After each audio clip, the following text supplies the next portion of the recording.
KA Paul social media viral. ఆయన మాట్లాడే దాంట్లో స్థిరత్వం ఏమి ఉండదు. కాకపోతే కొన్నిసార్లు జాగ్రత్తగా మాట్లాడుతూ కొన్నిసార్లు అగ్రెసివ్గా మాట్లాడుతుంటారు. ప్రస్తుతం జగన్ మీద ప్రేమ, అదే సందర్భంలో పవన్ కళ్యాణ్ మీద ద్వేషం, చంద్రబాబుని జోకర్గా మాట్లాడేటువంటిది. ఒరిజినల్ జోకర్ ఆయనే. ఇప్పుడు ఆ కేఏ పాల్ వచ్చేటప్పటికి తన జోకులతో తన చుట్టూ ఉన్నటువంటి వాళ్ళు ఆయన నడిపిస్తుంటారు. అదంతా ఎంజాయ్ చేస్తూ ఉంటుంటారు. ఎవరు వెనకరించి నడిపిస్తారో తెలియదు. క్రిందటిసారి కనుక జగన్మోహన్ రెడ్డికి సంబంధించిన వైఎస్ఆర్ కాంగ్రెస్ పార్టీని దెబ్బకొట్టడానికి అందులో హెలికాప్టర్ గుర్తుకి ముందున్నటువంటి చక్రాన్ని ముందు ప్రొజెక్ట్ చేయించి అదే ఫ్యాన్ అన్నటువంటి భ్రమ కల్పిస్తూ వైసీపీ అభ్యర్థులు ఎవరైతే ఉంటారో అదే పేరుతో కలిగినటువంటి వాళ్ళని పోటీకి పెట్టి పెద్ద ఎత్తుగడ వేశారు. కాకపోతే అది కాస్త ఫెయిల్ అయ్యింది. వైసీపీని నమ్మారు, అది కాస్త మిస్ అయింది. ఇప్పుడు ఆ కేఏ పాల్ ఆ తర్వాత ఈ దఫా కేఏ పాల్ని వీళ్ళు వాడతారంటున్నారు. ఇదేం జరుగుతుందో తెలియదు. కాబట్టి కేఏ పాల్ అర్జెంటుగా అట్లా తాడేపల్లి మీద నుంచి వెళ్తా జగన్ ఇంట్లోకి వెళ్ళడానికి ప్రయత్నించారు.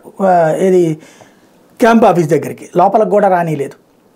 నేను ఇక్కడే కూర్చుంటానన్నారు. సరే కూర్చొని పర్మిషన్ అయితే తీసుకోకుండా రానియమన్నారు.